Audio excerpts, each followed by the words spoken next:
Sir. Good morning बेटा।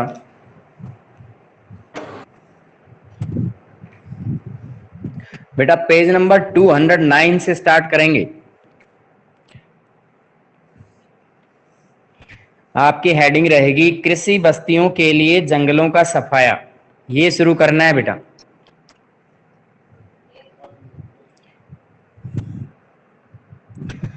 कृषि बस्तियों के लिए जंगलों का सफाया। यह 16वीं सदी में मुकंदराम चक्रवर्ती की लिखी एक बंगाली कविता चंडी मंगल का एक अंश है। अब यहाँ पे इस एक सेंटेंस के अंदर एक बहुत महत्वपूर्ण जानकारी दी गई है कि मुकंदराम चक्रवर्ती क्या है। एक लेखक हैं, बंगाली लेखक हैं, बंगाली कविता इन्होंने लिखी जिसका नाम था चंडी मंगल, और ये कब लिखी थी? 16वीं सदी में। मेरी आवाज आप तक पहुंच रही है? बोलिए बेटा। Yes sir. आवाज सुन रही है अमृता? ओके। कविता के नायक कालकेतु ने जंगल खाली करवा के एक साम्राज्य की स्थापना की। तो इसमें कविता के अंदर एक नायक बनाया गया, एक हीरो बना रखा है, और उस हीरो का नाम क्या था? कालकेतु। क्या नाम था उसका?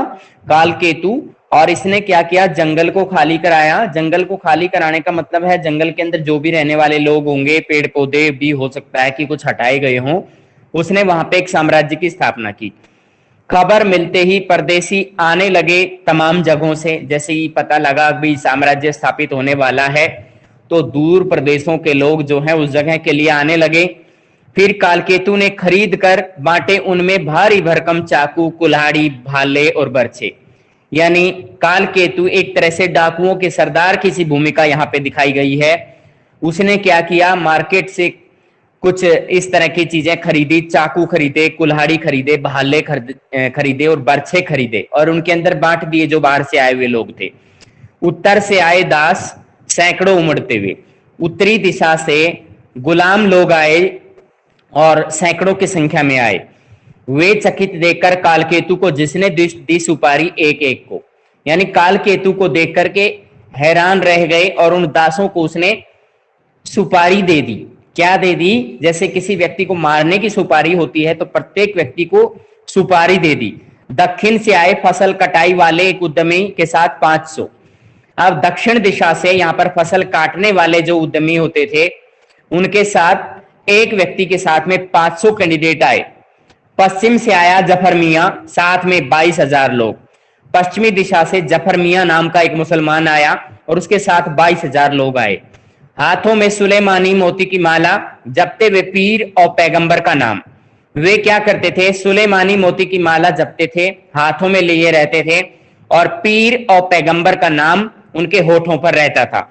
जंगलों को हटाने के बाद उन्होंने बसाए बाजार। पहले जंगलों को हटाने की प्रोसेस हुई, उसके बाद में वहां पे मार्केट एस्टेब्लिश किया गया, बसाया गया। सैकड़ों की तादाद में विदेशी जंगलों को जैसे खा लिए घुस आए वहां। यानी कभी सैकड़ों की संख्या में विदेशी लोग यहाँ पे आए। वो जंगलों के इस क्षेत्र के अंदर आकर के बस गए और ऐसा महसूस हुआ कि जैसे वो जंगल को खा गए हों। कुल्हाड़ियों की आवाज सुनकर शेर डर गए, दहाड़ते हुए भाग निकले। यहाँ पे जो शेर जंगल में रह रहे थे उन्होंने कुल्हाड़ियों की आवाज चलते हुए सुनी और वहां से दहाड़ते हुए बाहर भाग गए। ये किस जानकारी से हमें पता चल रहा है? बंगाली कविता है, 16वीं सदी के मुकंदराम चक्रवर्ती ने इसे लिखा है। इस तरह के जो चक्रवर्ती वगैरह का जो नाम होता है ये बंगाली लेखक हुए हैं और इन्होंने चंडी मंगल नाम की एक कविता लिखी है। इसमें कल्पना की गई है कि उन्होंने एक साम्राज्य की स्थापना की है। इस कविता के माध्यम से बताया गया कालकेतु नाम के एक हीरो के द्वारा कि उसने अपना एक साम्राज्य जंगल में स्थापित किया गया, जहां अलग अलग स्थानों से लोग वहां पे पहुंचे। उन्होंने सब लोगों को चाकू, कुल्हाड़ी, भाले, बर्छे खरीद कर दिए और उत्तरी दिशा से आए हुए लोगों को सुपारी दी। दक्षिण से फसल कटाई वाले व्यक्ति आए। पश्चिम से जफर मियां के साथ में मुसलमान लोग यहाँ पे आए जो पीर और पैगंबर का नाम अपने होठों पर रखते थे। सुलेमानी मोती की माला जो है वो जपते थे। उन्होंने विदेशी लोग यहाँ पे आए जिन्होंने यहाँ पे बाजार एस्टेब्लिश किए। कुल्हाड़ियों की आवाज सुनकर के शेर यहाँ से भाग खड़े हुए। अब इसमें क्या बता रखा है? यह पद्यांश जंगल में घुसपैठ के कौन कौन से रूपों को उजागर करता है कि कैसी कैसी घुसपैठ यहाँ पे हुई है। जैसे इन्होंने बताया कि उत्तरी दिशा से दास और गुलाम लोग यहाँ पे आए हैं, तो ये सबसे पहली घुसपैठ है। दूसरी घुसपैठ फसल कटाई वाले लोगों की है, जो कि किसी एक उद्यमी के साथ 500 की संख्या में आए। पश्चिमी दिशा से जफर मियां, क्योंकि पश्चिम दिशा में क्यों बोला गया, क्योंकि पश्चिम के अंदर ही मुसलमान ज्यादा संख्या में रहते हैं, उस स्थान से ये आए। कुछ विदेशी लोग आए जहां पर उन्होंने जंगलों का नाश किया, और इस तरह से पता चलता है कि जिस भी दिशा से लोग आए भारी संख्या में आए और यहां पर आकर के वो बस गए। इसके संदेश की तुलना चित्र 8.9 में दिए गए लघु चित्र से आप कर सकते हैं। इस चित्र के साथ में इसकी तुलना कर सकते हैं कि किस तरह का यहाँ पे दिखाया गया है। यहाँ तो सिर्फ शिकार करते हुए हम देख रहे थे, नील गाय का शिकार करते हुए शाहजहां का चित्र था, लेकिन ये जो चित्र है इसकी तुलना इस कविता से करने के लिए बोला गया है। तो उसकी कल्पना हम कैसे कर सकते हैं। जंगल में रहने वाले लोगों के अनुसार पद्यांश में किन्हें विदेशी बताया गया है। यहाँ पर विदेशी कौन लोग हैं, जो भी दूसरे क्षेत्रों से आने वाले व्यक्ति हैं, तो इन्हें ही विदेशी माना गया है, जो बाहर से आए हुए हैं। बोलो बेटा। सर ये टॉपिक बोलिए। पढ़ा दो। सेम। Yes sir. यही टॉपिक बेटा। अच्छा, आप लेट आए थे क्या? Yes sir. सर नोटिफिकेशन नहीं आया। नोटिफिकेशन क्यों नहीं आया बेटा? आता तो है हमेशा जैसे ही स्टार्ट करते हैं। कोई बात नहीं, आप ध्यान दीजिए, हम करा रहे हैं। देखिए, इसको रिपीट कर रहा हूं। यहाँ पे एक बेटा मुकुंद राम चक्रवर्ती की लिखी हुई कविता, बंगाली भाषा में लिखी हुई कविता चंडी मंगल इस कविता का नाम है, उसका विवरण दिया गया है। इसमें कविता के जो लेखक हैं उन्होंने एक नायक बनाया है कालकेतु, और उसने जंगल के अंदर विभिन्न यानी जैसे जीवों को यहाँ से हटाया है, या फिर यहाँ जो पेड़ पौधे हैं उनको हटाया, वहां पे एक साम्राज्य की स्थापना वहां पे कर दी। उसके साम्राज्य की स्थापना करने के बाद जो परदेशी लोग थे, जो आस पड़ोस के जो लोग थे, दूसरे क्षेत्रों के लोग थे, वह इस स्थान पर आने लगे। कालकेतु ने क्या किया, उन्होंने विभिन्न प्रकार के हथियार उनके लिए खरीद कर दिए, चाकू, कुल्हाड़ी, भाले, बर्छे, जो कि उस समय लड़ाई के अंदर इस्तेमाल होते थे। उत्तरी दिशा से दास यहाँ पे आए, और उन दास लोगों को कालकेतु ने एक एक सुपारी उन लोगों को दे दी। सुपारी एक तरह से खाने की चीज होती है, और सुपारी एक इस तरह से भी यूज होने वाली चीज होती है। जैसे सुपारी का जैसे ठेका होता है, किसी को मारने का प्लान होता है तो उसको सुपारी दी जाती है। दक्षिण से यानी दक्षिण दिशा से फसल कटाई करने वाले एक उद्यमी के साथ 500 व्यक्ति वहां पे आए हैं। उसके अलावा पश्चिमी दिशा से जफर मियां आए, और वो उसके साथ में 22,000 लोग आए। इसके अलावा वो उनकी कुछ गतिविधि यहाँ पे बताई गई है कि जो सुलेमानी मोती की माला अपने हाथ में रखते थे मुसलमान, और पीर और पैगंबर का नाम जपते रहते थे। जंगलों को हटाने के बाद यहाँ पे बाजार एस्टेब्लिश किए गए, और सैकड़ों की तादाद में विदेशी इन्हें कहा गया है, यानी दूसरे क्षेत्रों से आए हुए लोगों को विदेशी कहा गया है, जिन्होंने जंगल का नाश कर दिया। और इस क्षेत्र में आने के बाद यहाँ पर कुल्हाड़ियां बहुत चलने लगी, पेड़ों की कटाई का काम होता रहा, और शेर वहां से गुर्राते हुए वहां से डर कर भाग गए। इसमें अब अगले पेज पर आ जाइए, 210 पेज।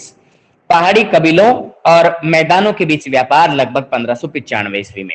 अवध सूबे, अवध है कानपुर और खास तौर पे लखनऊ का इलाका। लखनऊ का इलाका जो है अवध के अंदर काउंट गोरखपुर तक का इसके अंदर किया जाता है। आज के उत्तर प्रदेश का यह हिस्सा है। इसके मैदानी इलाकों और पहाड़ी कबीलों के बीच होने वाले लेन देन के बारे में अबुल फजल ने कुछ इस तरह से लिखा है। अबुल फजल कौन है? जिन्होंने आईने अकबरी यानी अकबर का दरबारी इतिहासकार यह था, और मुगलों के बारे में बहुत कुछ जानकारियां इसने दी। तो अवध सूबे के अंदर मैदानी इलाकों में और पहाड़ी कबीलों के बीच किस तरह का लेन देन होता था, मैदानी इलाके में कौन लोग रहते थे, पहाड़ी कबीलों में उनमें क्या फर्क था, उसमें किस तरह का लेन देन यहाँ पे होता था, वो सारा विवरण यहाँ पे दिया गया है। ये कब की जानकारी यहाँ आपके सामने पेश की गई है? 1595 ईस्वी की।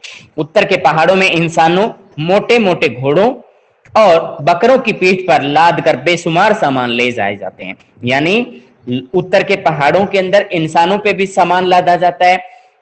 अच्छे ताजा जो घोड़े हैं बहुत मोटे ताजा होते हैं, बकरे भी होते हैं, उनकी पीठ पर सामान, बहुत ज्यादा मात्रा में सामान लादा जाता है, जैसे कि सोना, तांबा, सीसा, कस्तूरी, सुरा गाय जिसको याक कहा जाता है, याक की पूंछ, शहद, चुक कहा जाता है बेटा, संतरे का रस और नींबू के रस को मिलाकर के साथ उबालकर बनाया जाने वाला एक अमल। एक यहाँ पे एसिड है जिसको चूक कहा गया है। संतरे के रस को और नींबू के रस को मिला करके उसको उबाला जाता है, फिर एक अमल तैयार हो जाता है। अनारदाना, अदरक, लंबी मिर्च, मजीठ जिसे लाल रंग बनाया जाता है, कि जड़ें, मजीठ की जड़ें होती है जिनसे लाल रंग तैयार करते हैं, लाल पाउडर बन जाता है। सुहागा, जद्वार, हल्दी जैसी जड़ होती है। मोम, ऊनी कपड़े, लकड़ी के सामान, चील, बाज, काले बाज, मरलिन, बाज पक्षी की ही एक किस्म। यानी यहाँ पे 3 तरह का नाम यहाँ पे दिया गया।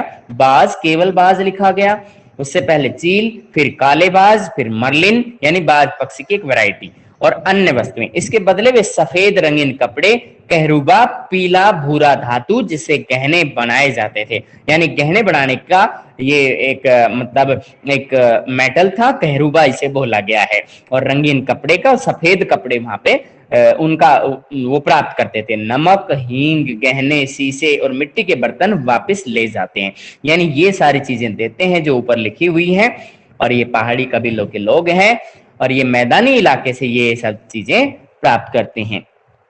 यानी आप याद रखिएगा, पहाड़ों से ये सामान इनके जरिए लादा जाता था। इंसानों पे लादते थे, घोड़ों पे लाते थे, बकरों की पीठ पर लाते थे। तो यहां से जो सामान ले जाया जाता है पहाड़ों से, वो सोना, तांबा, शीशा, ये सारी चीजें जितने भी हमने इसमें पढ़ी वो सब चीजें, और उसके एक्सचेंज जो होती हैं मैदानी इलाकों में, वो ये चीजें सफेद और रंगीन कपड़े, कहरुबा और नमक, हींग, गहने, शीशे और मिट्टी के बर्तन, ये सारे उसके बदले में एक्सचेंज करते थे। इस अनुच्छेद में परिवहन के कौन से तरीकों का जिक्र किया गया है? कौन कौन से परिवहन के साधन आपको इस पैराग्राफ के अंदर नजर आते हैं? यहाँ पर हम देख सकते हैं परिवहन के साधनों में घोड़ों और बकरों के बारे में बताया गया, जो कि यानी कुछ सामान लाद करके एक स्थान से दूसरे स्थान पर ले जाया जाता था। आपके मुताबिक इनका इस्तेमाल क्यों किया जाता था? क्योंकि ये पहाड़ों के अंदर जो वजन ढोने के अंदर ये काफी ठीक रहते थे, और घोड़े के जो खुर होते हैं वो काफी मजबूत होते हैं, और पहाड़ों के अंदर चढ़ना घोड़े के लिए कोई ज्यादा मुश्किल काम नहीं होता। मैदानों से जो सामान पहाड़ पे ले जाए जाते हैं उनमें हर एक वस्तु किस काम में लाई जाती होगी, इसका खुलासा करें। यानी जो मैदानी इलाकों से, यहाँ पे नीचे दिए गए जो सामान है वो मैदानी इलाके का है, और काम क्या आता होगा? सफेद और रंगीन कपड़ा है वो पहनने के काम आता होगा, और कहरुबा जो है धातु, इससे गहने बनाए जाते होंगे, ये भी पहना जाता था। नमक जो है खाद्यान्न को खाद्य पदार्थ के अंदर डाला जाता है, हींग भी खाद्य पदार्थ का एक हिस्सा है। गहने और शीशे ये भी मतलब जो हमारे जवाहिर जवाहरात होते हैं उनके अंदर यूज होने वाली चीजें हैं। और मिट्टी के बर्तन जो कि उस समय लग्जरियस थिंग्स होती थी, उनका इस्तेमाल ये लोग किया करते थे। और यानी मिट्टी के बर्तन में चाय वगैरह या इस तरह की कोई भी चीज, हालांकि हमें ये चीज ध्यान रखनी चाहिए, मुगलों के राज में चाय का कोई हमारे यहाँ पे कोई प्रचार नहीं था, चाय के बारे में नहीं लिखना चाहिए। अब आगे देखिए, सूफी गायक को सुनते हुए किसान और एक शिकारी यहाँ पे हैं। एक सूफी गायक गा रहा है, एक तरफ किसान बैठा हुआ है और दूसरी तरफ एक शिकारी बैठा हुआ है। और यहाँ ये गायक है और ये शिकारी है और ये किसान है। और यहाँ पर हम देख सकते हैं शिकारी के पास में 2 तीर नीचे रखे हुए हैं, एक धनुष है उसके दाहिने हाथ पर लगा हुआ है, और ये जो किसान है ये नीचे बैठा हुआ, और ये जो व्यक्ति है गायक है, सूफी गायक। अब आगे चलते हैं। वाणिज्यिक खेती का असर बाहरी कारक के रूप में जंगल वासियों की जिंदगी पर भी पड़ता था। यानी ये कमर्शियल खेती जो यहाँ पे होने लगी, तो ये एक एक्सटर्नल फैक्टर था, उसकी वजह से जंगल वासियों की जिंदगी पर बड़ा चेंज आया, उनकी जिंदगी प्रभावित हो गई। जंगल के उत्पाद जैसे कि शहद, मधु, मोम, लाख की बहुत मांग होती थी। याद रखिए 3 चीजें इन्होंने बताई। जंगल के जो उत्पाद हैं, जंगल में पैदा होने वाली चीजें, जैसे मधुमक्खियां हैं जंगल में होती हैं, वो शहद तैयार करती हैं। मधुमोम, मधुमोम क्या होता है? जो मधुमक्खी का छत्ता होता है उससे मधुमोम तैयार कर सकते हैं। और लाख, लाख भी एक इसी तरह की नेचुरल चीज होती है जिससे लाख के चूड़े वगैरह बनते थे। लाख जैसी कुछ वस्तुएं जो 17वीं सदी में भारत में समुद्र पार होने वाले निर्यात की मुख्य वस्तुएं होती थी। यानी इंडिया से लाख दूसरे देशों के अंदर भेजा जाता था 17वीं सदी के अंदर, और प्रमुख वस्तुओं में ये शामिल करते थे। हाथी भी पकड़े और बेचे जाते थे, यानी जंगलों से हाथी पकड़ लेते थे, उनको बेच देते थे। व्यापार के तहत वस्तुओं की अदला बदली भी होती थी। व्यापार के तहत यानी इन चीजों का एक्सचेंज करते थे। व्यापार के तहत विभिन्न प्रकार की वस्तुओं की अदला बदली होती थी, जैसे कि हमने ऊपर वाले, यस बोलो। सर एक बार दोबारा बता दीजिए। इसी को बेटा Yes, sir. यही बता रहे हैं देखिए स्टार्ट करते हैं दोबारा से। यहाँ पे कमर्शियल खेती का जिक्र किया गया। यहाँ कमर्शियल खेती का मतलब होता है बेटा एक्सटर्नल जो फैक्टर होता है उसके लेवल पे जंगल वासियों की जिंदगी बड़ी चेंज हुई इससे। जंगल के अंदर जो चीजें मिल रही थी, शहद मिल रहे थे, मधुमक्खी की छत्तों से मधुमोम मिल रहा था, लाख जिससे कि चूड़े वगैरह बनते थे। तो लाख जो है एक महत्वपूर्ण वस्तु थी जो 17वीं सदी में निर्यात होने वाली वस्तु थी इंडिया से बाहर। और यहाँ पे हाथी भी पकड़े जाते थे, बेचे जाते थे ये। और यहाँ पे वस्तु विनिमय का पता चलता है, वस्तुओं की अदला बदली भी होती थी, मतलब मुद्रा के बदले भी चीजें बिकती थी और वस्तु के बदले भी वस्तुएं मतलब वस्तु विनिमय भी होता था। कुछ कबीले भारत और अफगानिस्तान के बीच होने वाले जमीनी व्यापार में लगे हुए थे। यानी जो जमीन का व्यापार है, जमीन के स्तर पे व्यापार, एक तो होता है समुद्री व्यापार जिसमें समुद्री संसाधनों का यूज करते हैं, यानी समुद्र के अंदर बड़े बड़े जहाज या नावों के जरिए जो व्यापार होता है उसको हम समुद्री व्यापार कह सकते हैं। जमीनी व्यापार में जमीन के अंदर जैसे कि खाद्य पदार्थ का है या फिर विभिन्न प्रकार की धातुओं का जो व्यापार है, जो जमीनी भूभाग से भारत और अफगानिस्तान के बीच हो रहा था। जैसे पंजाब का सर लोहानी आप कबीला, पंजाब, रहे हो, बोलिए बेटा क्या? आप बहुत जल्दी जल्दी पढ़ा रहे हो। अच्छा ठीक है बेटा, थोड़ा धीरे करते हैं। सर एक बार ये रिपीट कर पंजाब दो, इसी को, ठीक है ऊपर बेटा। वाला भी सर, सर ऊपर आराम से वाला भी। पढ़ाना ऊपर होता वाला है। भी? Yes sir. ऊपर वाले में तो बेटा चीजों के नाम लिखे हुए हैं, सिंपल सा है। चलो कोई बात नहीं, देखिए एक बार ये अवध के बारे में बता रखा है बेटा। अवध इलाका वो होता है जो कानपुर से आगे है, लखनऊ गोरखपुर का इलाका, उसे अवध कहा जाता है, जो कि आज भी यूपी का एक हिस्सा है। और ये बेटा 1595 का पहाड़ी कबीलों के लोगों में और मैदानी लोगों के बीच में जो होने वाले व्यापार के बारे में हमें कुछ जानकारी देता है। और किसने ये बात बताई है? अबुल फजल ने बताई है। तो किन किन चीजों का ये लोग व्यापार करते थे? तो बेटा यहाँ पे देखिएगा, इंसानों पे सामान लाते थे। मोटे मोटे घोड़ों का मतलब होता है यहाँ पे यानी बड़े शक्तिशाली घोड़े होते थे इनके पास में। बकरे होते थे जिनकी पीठ पर ये सामान लाद करके पहाड़ी इलाके में पहुंचाते थे। और किस किस चीज को पहुंचाया जाता था, यानी ये पहाड़ी इलाके के लोग थे, इन चीजों को मैदानी इलाकों को भेजते होंगे।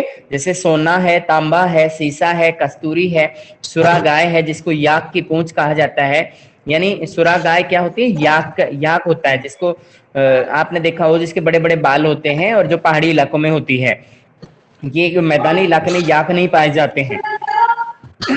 ये माइक ऑफ करो, किसका माइक ऑन है? गौरव, गौरव माइक ऑफ करो।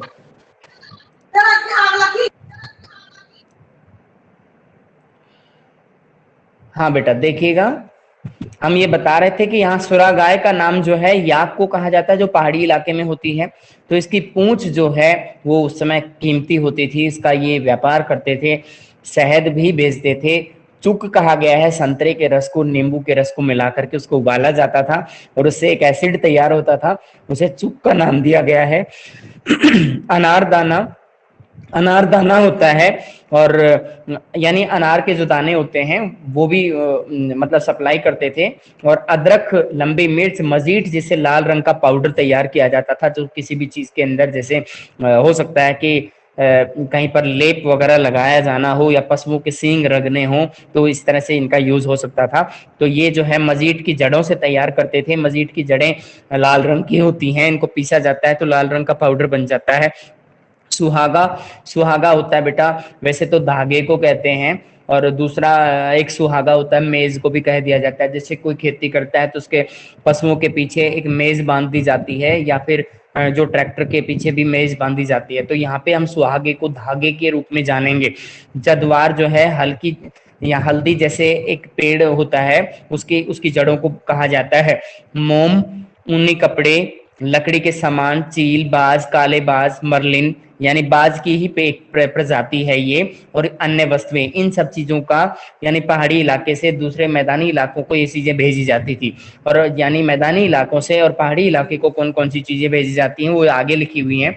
इसके बदले वे सफेद और रंगीन कपड़े मंगवाते थे मैदानी इलाकों से। कहरूबा, जो पीला और भूरा धातु जो होता है जिससे गहने बनाए जाते थे, कहरूबा, ये मंगवाया जाता था। नमक मंगवाया जाता था। हींग खाद्य पदार्थ में इस्तेमाल होने वाली चीज थी। गहने और शीशे, मिट्टी के बर्तन वहां से उन्हें वापस मिलते थे। मतलब ये चीजें वहां से लाई जाती थी। वाणिज्यिक खेती के बारे में आगे बता रखा है बेटा, बाह्य कारक के रूप में जंगल वासियों की जिंदगी पे बहुत बड़ा असर देखने को मिला। जंगल के अंदर जो जो उत्पाद मिल रहे थे, जैसे कि शहद है, मधुमोम है, लाख है, ये बहुत ही बड़ी डिमांड इनकी हो गई थी। जंगल वासियों की जंगल वासी इन चीजों को पैदा करते थे, शहद पैदा करते थे, मधुमक्खी के छत्तों से मधुमोम तैयार करते थे, लाख जो कि चूड़े बनाने का के अंदर महत्वपूर्ण सामग्री होती है। तो ये 17वीं सदी में भारत से बाहर जो समुद्री व्यापार होता था, तो उस समुद्री व्यापार के जरिए यानी निर्यात होने वाली प्रमुख वस्तुओं में लाख होती थी। अब इसके बाद आगे बता रखा है, हाथी भी पकड़े जाते थे, बेचे जाते थे। ये आगे दूसरी वैरायटी बता रखी है, व्यापार की अलग किस्म जो है, हाथियों को भी भेजते थे। व्यापार के तहत वस्तु की अदला बदली भी होती थी, एक वस्तु दे दी तो उसके बदले दूसरी वस्तु को प्राप्त कर लिया जाता था। कुछ कबीले भारत और अफगानिस्तान के बीच होने वाले जमीनी व्यापार में भी लगे हुए थे। यानी जो कबीले, कुछ कबीले ऐसे थे, कबीले किसे कहा जाता है? कबीले बेटा शेड्यूल्ड ट्राइब्स को कहा जाता है, जो जंगलों के अंदर खास तौर पे रहते हैं, पहाड़ी इलाके में रहते हैं, और इन्हें मतलब अनुसूचित जनजातियां आज के समय में बोला जाता है, शेड्यूल्ड ट्राइब्स के लोगों को। तो भारत और अफगानिस्तान के बीच में जो जमीनी व्यापार होता था, मतलब स्थल भाग के जरिए जो व्यापार हो रहा था, उसमें पंजाब का जो लोहानी कबीला था बहुत ही महत्वपूर्ण भूमिका अदा कर रहा था। यानी ये भी इसका एक हिस्सा था। वे पंजाब के गांव और शहरों के बीच होने वाले व्यापार में भी शिरकत करते थे। यानी पंजाब के गांव से कोई माल भेजना है या शहर से कोई माल लाना है, तो उसके व्यापार में ये लोग शामिल रहते थे। सामाजिक कारणों से भी जंगलवासियों के जीवन में बदलाव आए।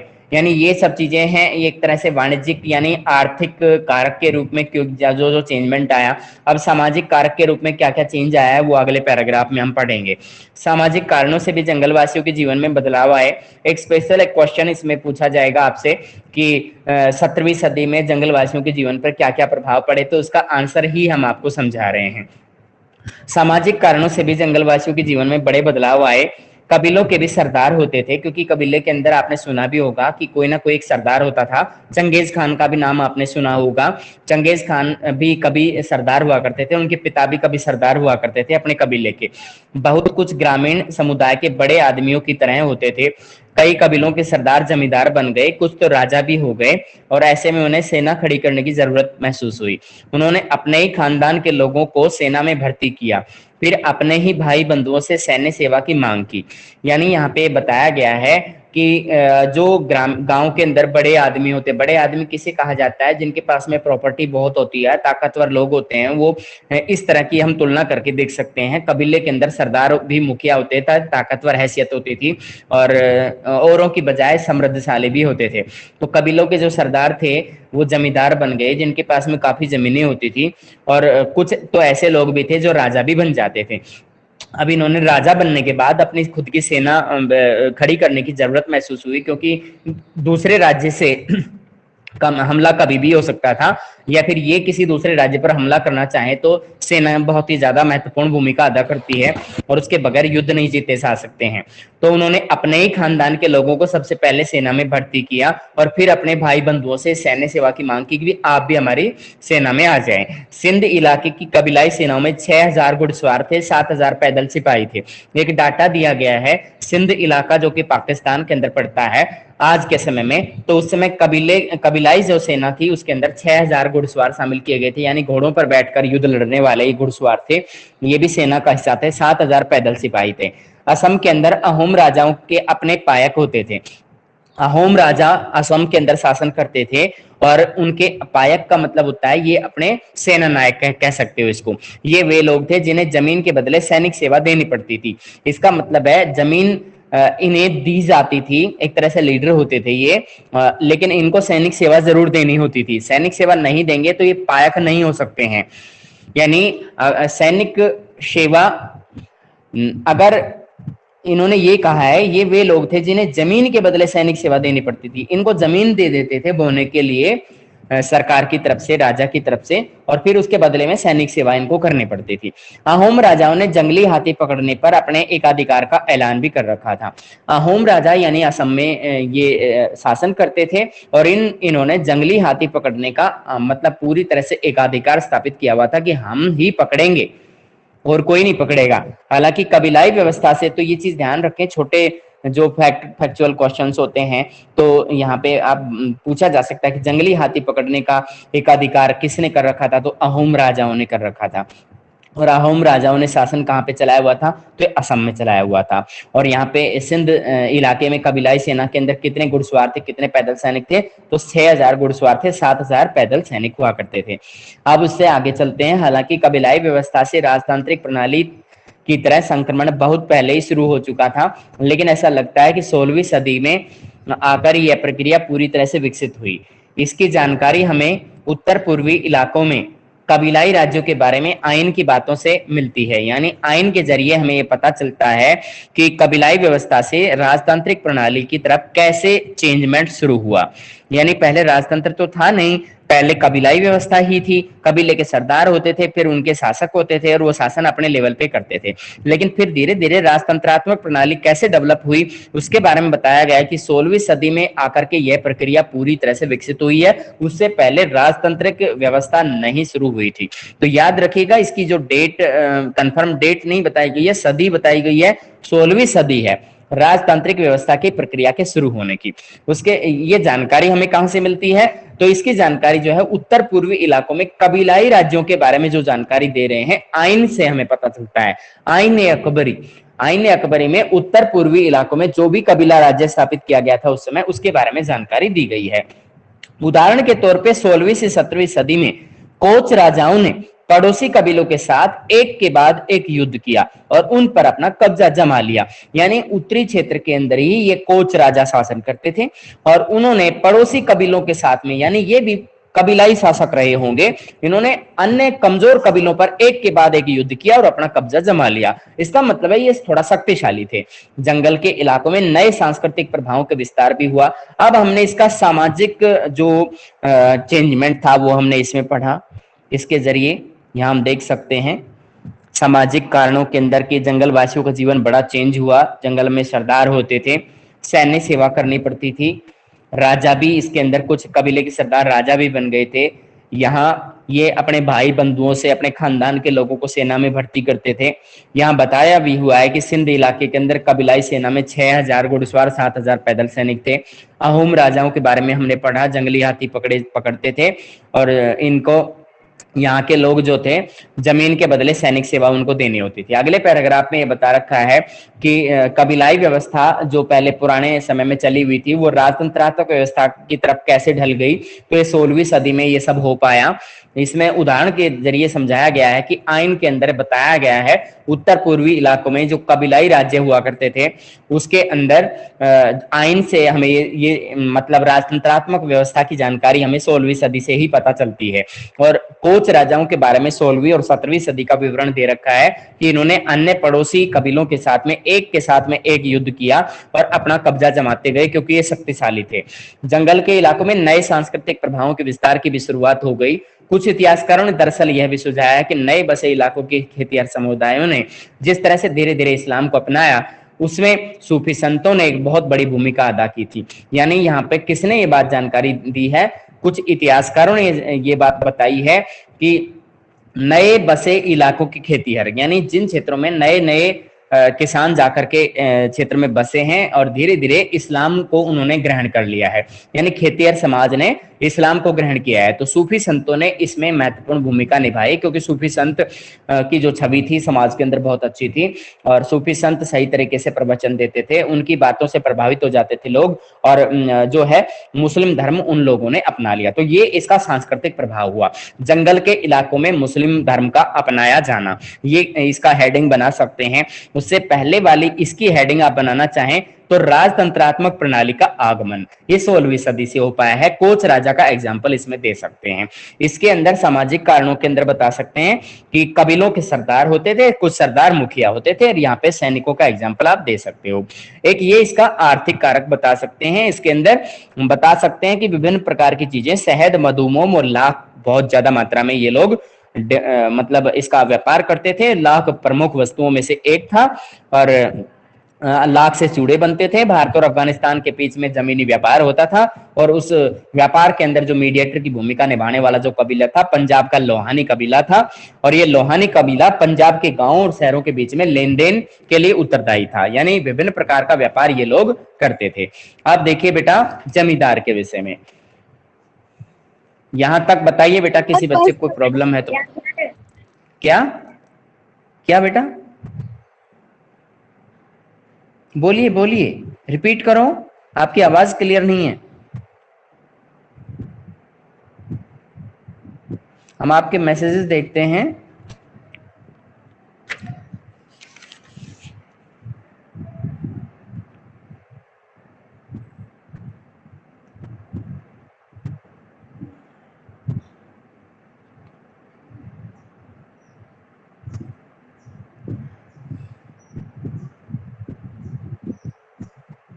बेटा उद्यमी वह व्यक्ति होता है जो किसी भी उद्यम को शुरू करना चाहता है, बड़े पैमाने पे कोई भी किया गया कोई बड़ा कार्य जिसका उत्पादन ज्यादा होता है, उत्पादन ज्यादा होता है, उसको उद्यमी बोला जाता है। ठीक है बेटा, जैसे खास तौर पर तो जो उद्यम होता है, जैसे लघु उद्यम होते हैं, लघु उद्योग और वृहत उद्योग, तो उद्योग के जरिए भी हम उस चीज को समझ सकते हैं। ठीक है बेटा,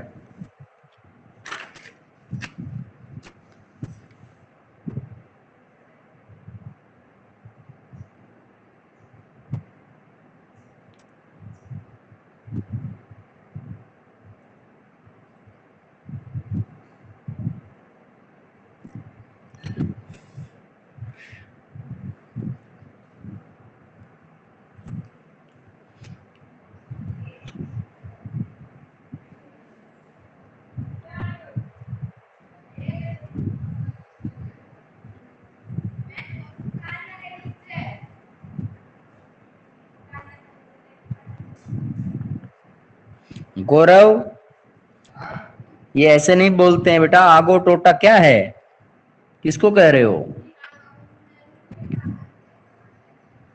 या आप ये कंटिन्यू मैसेजेस रोक दीजिए, एक बार मैसेज बंद करो अपने, मुझे पढ़ने दो, क्योंकि फिर जैसे नया मैसेज आता है तो ये रिपीट ऊपर सरक जाता है फिर।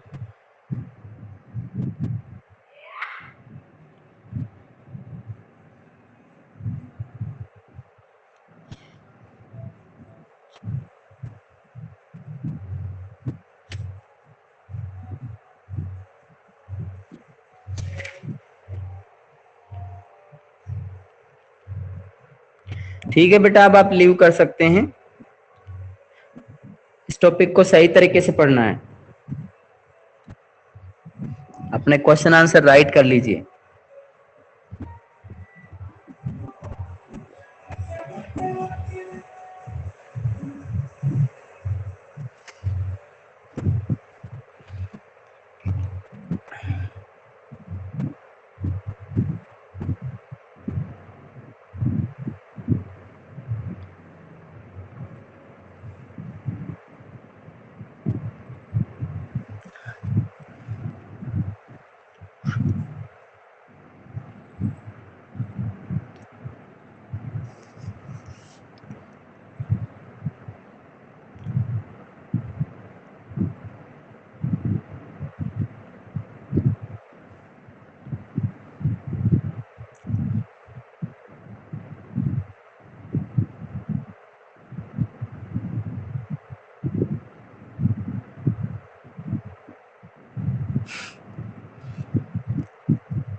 और यो भी ना कि मैंने लिखो, मैंने तो बोलो है शुरू तो पढ़ा, आज टॉपिक की मैं समझ ही ना थोड़ी क्या होता है।